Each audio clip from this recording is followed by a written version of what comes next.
नमस्कार। कैसे हैं आप सब। भारत में करीब 2858 पॉलिटिकल पार्टीज रजिस्टर्ड हैं। इनमें 8 नेशनल पार्टीज हैं, 54 स्टेट पार्टीज और 2000 से ज़्यादा अनरिकग्नाइज्ड पार्टीज भी हैं। लेकिन इनमें दो ऐसी हैं जिनके नाम हर रोज़ टीवी बुलेटिन्स, अखबारों की हेडलाइंस या फिर नेशनल डिबेट्स में आते ही रहते हैं। बात कर रहे हैं हम बीजेपी और कांग्रेस की। अब कहने के लिए तो कांग्रेस लीडिंग ऑपोजिशन पार्टी है, लेकिन सिर्फ कहने भर के लिए।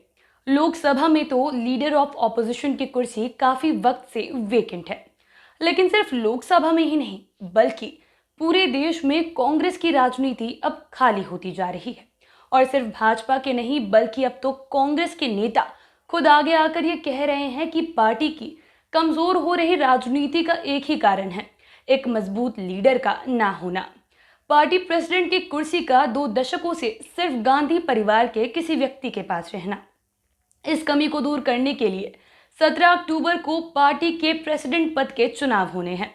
वो चुनाव जो साल 2019 में राहुल गांधी के जनरल इलेक्शंस में पार्टी के शर्मनाक प्रदर्शन को देखते हुए दिए गए इस्तीफे के बाद 3 बार शेड्यूल तो किए गए, लेकिन हुए नहीं। इस बार कांग्रेस के प्रेसिडेंट इलेक्शंस पर हर किसी की नजर टिकी है, क्योंकि 2 दशकों बाद कोई नॉन गांधी पार्टी का प्रेसिडेंट बनने वाला है। वीडियो में आगे बात करेंगे कि आखिरकार ये चुनाव इतने जरूरी क्यों हैं, इसकी क्या सिग्निफिकेंस है, कांग्रेस के लिए एक नॉन गांधी प्रेसिडेंट लाना अब क्यों जरूरी हो गया है। ये भी जानेंगे कि कांग्रेस वापस मजबूत हो, ये पूरे देश के लिए, इंडियन पॉलिटिक्स के फ्यूचर के लिए ये क्यों जरूरी है। लेकिन इन सबके पहले चलिए एक बार राजस्थान के मुख्यमंत्री अशोक गहलोत के बारे में बात कर लेते हैं, जो कि सोनिया गांधी और राहुल गांधी के लिए कांग्रेस प्रेसिडेंट पद के सबसे प्रेफर्ड कैंडिडेट थे। लेकिन उन्हें ही इस रेस से अब बाहर कर दिया गया। जब कांग्रेस प्रेसिडेंट इलेक्शन की बात हुई, तब राहुल गांधी ने ये ऐलान कर दिया कि वो इस इलेक्शन में खड़े नहीं होने वाले हैं। उन्हें पार्टी प्रेसिडेंट के पद में कोई दिलचस्पी नहीं है। खैर, इसका एक अलग एंगल है जिसके बारे में कुछ देर बाद डिस्कशन करेंगे।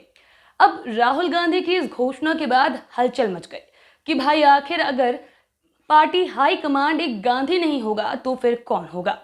नेताओं के बीच में चर्चा शुरू हो गई। शशि थरूर का भी नाम सामने आया और हाई कमांड की तरफ से अशोक गहलोत का नाम आगे रखा गया। इसी बीच राहुल गांधी ने यह भी कह दिया कि पार्टी में 1 मैन 1 पोस्ट की पॉलिसी है, यानी कि एक आदमी को सिर्फ एक पद दिया जाएगा। फिर गांधी परिवार की तरफ से राजस्थान के अगले मुख्यमंत्री के रूप में सचिन पायलट का नाम आगे रखा गया। अब ये सचिन पायलट वही कांग्रेस के नेता हैं जिन्होंने साल 2020 में राजस्थान में करीब 18 एमएलए को साथ लेकर अशोक गहलोत के खिलाफ मोर्चा खोल दिया था। इसके अगले दिन हेडलाइन छपी कि राजस्थान असेंबली में कांग्रेस के 92 एमएलए स्पीकर के पास पहुंचे और ये कह दिया कि अगर गहलोत की जगह पायलट को मुख्यमंत्री बना दिया गया तो वो सरकार गिरा देंगे, सारे के सारे अपना इस्तीफा देकर सरकार भाजपा के हाथ में सौंप देंगे। राजस्थान असेंबली के शोर ने दिल्ली में भी काफी हद तक अशांति पैदा कर दी। पार्टी हाईकमान इस बात से खास नाराज हुआ कि राहुल गांधी की पदयात्रा के दौरान अशोक गहलोत के नेताओं ने कांग्रेस को शर्मिंदा किया है। अब देखिए, ये चीज भी समझ नहीं आ रही कि पदयात्रा कांग्रेस पार्टी की मजबूती के लिए है या फिर भाजपा नेताओं के शब्दों में राहुल गांधी का रीलॉन्च 2.0 है। इन सब के बाद गहलोत ने अपनी सफाई दी और सोनिया गांधी से मुलाकात की और सारा रायता फैलने के बाद यह बात फाइनल हुई कि अशोक गहलोत पार्टी प्रेसिडेंट की रेस में हिस्सा नहीं लेंगे, राजस्थान के मुख्यमंत्री बने रहेंगे। इस चीज ने कई सारे सवाल खड़े कर दिए कि आखिरकार कांग्रेस के नेता पार्टी प्रेसिडेंट की रेस से खुद को क्यों अलग कर रहे हैं, या फिर कांग्रेस के देश भर में अब जो मुट्ठी भर मुख्यमंत्री बचे हैं, अब खैर 2 को मुट्ठी भर तो नहीं कह सकते, ये तो कह सकते हैं कि कांग्रेस के जो भी मुख्यमंत्री बचे हैं वो अपनी अपनी कुर्सियां बचाने में लगे हैं। वैसे कुर्सी बचाने की वजह तो है, और वजह है गांधी परिवार का पार्टी चलाने का एक पैटर्न। कांग्रेस पार्टी में हमेशा से ये देखा गया है कि जो मुख्यमंत्री होते हैं वो काफी वक्त तक अपनी कुर्सी पर नहीं रह पाते। 5 साल का जो टेन्योर होता है वो काफी रेयर केसेस में पूरा करते हैं। कांग्रेस में ये विचारधारा कुछ ऐसी रही है कि किसी भी रीजनल लीडर को इतना पावरफुल और इन्फ्लुएंशियल ना बनने दिया जाए कि उसे दिल्ली से बैठे बैठे कंट्रोल ना किया जा सके। जिस तरीके से अशोक गहलोत की जगह सचिन पायलट को राजस्थान का सीएम बनाने की तैयारी की जा रही थी, ऐसा कई और प्रदेशों में पहले भी हो चुका है। साल 2008 में पुडुचेरी में कांग्रेस के सिटिंग सीएम एन रंगास्वामी को जबरदस्ती उस पद से हटाकर वी वैथिलिंगम, जो कि कांग्रेस के हाई कमांड की पसंद थे, उन्हें सीएम बना दिया गया। इसका नुकसान कांग्रेस पार्टी को झेलना पड़ा। साल 2011 में रंगास्वामी ने कांग्रेस को छोड़कर अपनी पार्टी एनआर कांग्रेस बना ली और सत्ता पर काबिज हो गए। और आज की तारीख में वो पुडुचेरी के सीएम हैं और भाजपा के साथ गठबंधन में सरकार भी चला रहे हैं। बता दें कि ऐसा ही साल 2009 में भी हुआ, जब अनडिवाइडेड आंध्र प्रदेश के मुख्यमंत्री वाईएस राजशेखर रेड्डी हेलीकॉप्टर क्रैश में मारे गए और कांग्रेस पार्टी ने उनके बेटे जगन मोहन के क्लेम्स पर कोई ध्यान नहीं दिया और रोसैया को वहां का मुख्यमंत्री बना दिया। उसके बाद क्या था, जगन मोहन ने कांग्रेस पार्टी छोड़ दी और अपनी पार्टी बनाई। साल 2019 में मुख्यमंत्री भी बन गए। मध्य प्रदेश में साल 2017 में ज्योतिरादित्य सिंधिया कांग्रेस की जीत के की फैक्टर रहे और ये वही थे जिन्होंने कांग्रेस को 15 साल के गैप के बाद वहां मध्य प्रदेश में सरकार बनाने में सफलता दिलवाई। लेकिन कांग्रेस हाईकमांड ने इनकी जगह कमलनाथ को वहां का मुख्यमंत्री बना दिया। इसके 2 सालों बाद सिंधिया बीजेपी में शिफ्ट हो गए और मध्य प्रदेश में कांग्रेस की सरकार गिर गई। अब तो सिंधिया केंद्रीय मंत्री भी हैं। साल 2015 में तरुण गोगोई और हेमंत बिस्वा शर्मा के बीच में जो विवाद हुआ, उसमें पार्टी हाईकमांड ने हेमंत शर्मा की बातों पर बिल्कुल ध्यान नहीं दिया और उन्हें साइडलाइन कर दिया गया। हेमंत ने कांग्रेस छोड़ दी और राहुल गांधी पर अपने पेट डॉग्स पर ध्यान देने का आरोप लगाया। इसके बाद वो नॉर्थ ईस्ट में भाजपा के सबसे ताकतवर नेता बनकर उभरे और अब तो आसाम के मुख्यमंत्री भी हैं। इस साल का पंजाब इलेक्शन तो आपको याद होगा कि कैसे जहां पर कांग्रेस की सरकार चल रही थी, वहां पर कांग्रेस अपने लिए 18 सीटें भी नहीं बचा पाई। बता दें कि वहां भी उन्होंने अमरिंदर सिंह को हटाकर चरणजीत सिंह चन्नी को मुख्यमंत्री बनाने का काम किया था। चुनाव के कुछ वक्त पहले ही अमरिंदर सिंह ने कांग्रेस का साथ छोड़ दिया और उनके जाने के बाद पार्टी को काफी बुरी तरीके से हार का सामना करना पड़ा। और यहां तक कि पार्टी के जो मुख्यमंत्री कैंडिडेट थे, जो मुख्यमंत्री फेस थे, चरणजीत सिंह चन्नी, वो अपनी दोनों ही सीटों पर काफी बुरे तरीके से हार गए। अब ये सारे एग्जाम्पल सुनकर आपको ये तो क्लियर हो गया होगा कि हाईकमांड की मनमर्जी चलाने के चक्कर में कांग्रेस पार्टी की राजनीति देश में कितनी कमजोर हो गई है कि वो पार्टी, जो कि पूरे देश में सबसे बड़ी पार्टी होने का दावा करती है, उसके सिर्फ और सिर्फ 2 मुख्यमंत्री हैं, एक छत्तीसगढ़ में और दूसरा राजस्थान में। पार्टी की ऐसी नीतियों की वजह से ही लोगों का भरोसा अब पार्टी से डगमगाने लगा है, क्योंकि वोटर्स यही नहीं समझ पाते कि जिन लोगों को कांग्रेस का नेता समझकर वो वोट करते हैं, वो तो कुछ ही वक्त में किसी और पार्टी में शामिल हो जाते हैं।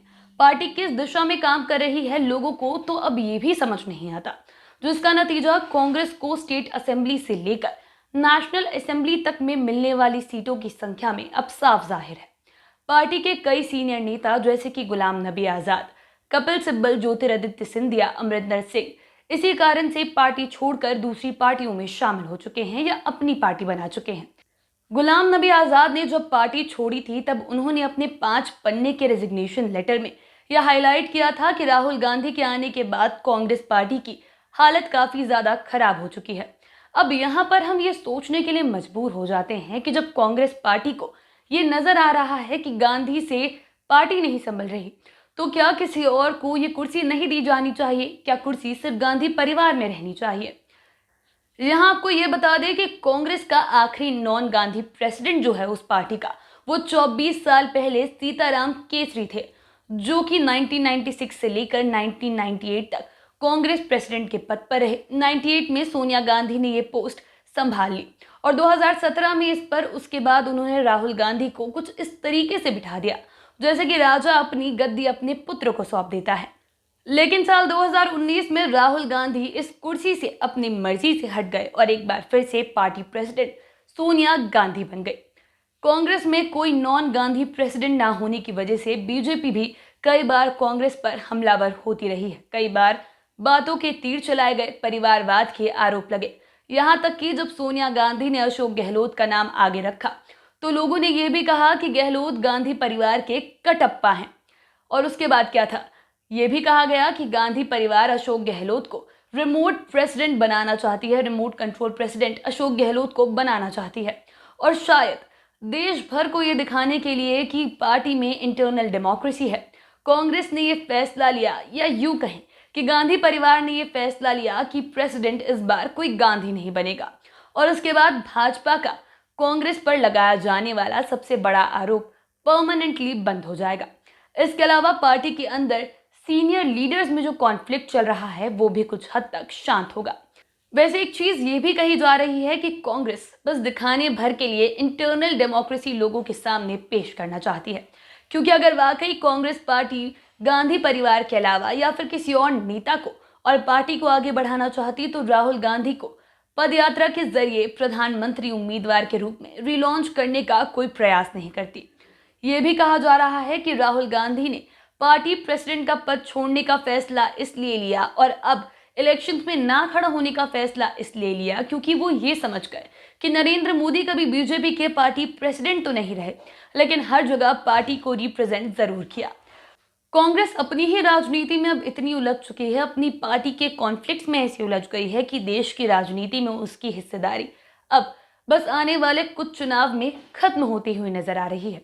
कांग्रेस के प्रेसिडेंट इलेक्शन सिर्फ एक नए लीडर का चुनाव नहीं है, बल्कि कांग्रेस पार्टी के फ्यूचर का डिसाइडिंग फैक्टर हो सकता है, क्योंकि सिर्फ नए लीडर की ही नहीं बल्कि पार्टी को नई कार्यशैली की, नई विचारधारा की जरूरत है। और कांग्रेस पार्टी का रिवाइवल सिर्फ उस पार्टी के लिए और उसके नेताओं के लिए नहीं बल्कि भारत की डेमोक्रेसी के फ्यूचर के लिए भी काफी ज्यादा जरूरी है। कांग्रेस की आज की स्थिति की अगर बात की जाए तो ये काफी खराब हो चुकी है, क्योंकि ये एक ऐसे नेता को रिलॉन्च कर रहे हैं जो कि राजनीति से लगभग रिटायर हो चुका था। पार्टी को चलाने के लिए अब सिर्फ उम्र दराज नेता बचे हैं जो कि आने वाले 2 से 4 सालों में रिटायर हो जाएंगे। सीनियर लीडर्स पार्टी छोड़ रहे हैं और जूनियर्स जो हैं उन्हें ये भी नहीं समझ आ रहा कि आखिर करे तो करे क्या। और कांग्रेस पार्टी की ऐसी हालत तब हो रही है जब भारत को एक स्ट्रॉन्ग ऑपोजिशन की सख्त जरूरत है। पार्लियामेंट में जब एक मजबूत विपक्ष होता है तब ही सत्ता में बैठी सरकार ट्रांसपेरेंसी से काम करती है, अपने हर एक फैसले को ठीक तरीके से लेती है, ऑटोक्रेटिक नहीं बनती, ऑटोक्रेसी की तरफ नहीं जाती है। एक मजबूत ऑपोजिशन होने से पार्लियामेंट में कोई भी बिल पास होने से पहले डिबेट्स होती है जो कि काफ़ी अच्छे तरीके से की जाती है, काफ़ी प्रॉपर होती है, काफ़ी रीजनेबल होती है। लेकिन इन दिनों पार्लियामेंट में जब भी कोई बिल आता है तब विपक्ष दल के नेता हंगामा करने के लिए सदन से बाहर चले जाते हैं और पार्लियामेंट के अंदर सत्ता पक्ष के नेता अपनी मन मर्जी के मुताबिक जो भी बिल होता है उसे पास कर लेते हैं। और शायद किसी को ये कहने की जरूरत भी नहीं कि एक डिवाइडेड और कमजोर ऑपोजिशन एक पावरफुल रूलिंग पार्टी से कई गुना ज्यादा खतरनाक होता है। लोकसभा में एनडीए की 332 सीटों के आगे यूपीए की बस 114 सीटें बाकी है। वो भी कब तक रहेगी इसके बारे में कुछ नहीं कह सकते, लेकिन एक्सपर्ट्स का ये मानना है कि कांग्रेस की लीडरशिप अगर अब रिवाइव नहीं होती तो देश सिर्फ एक पार्टी के हाथों में चला जाएगा।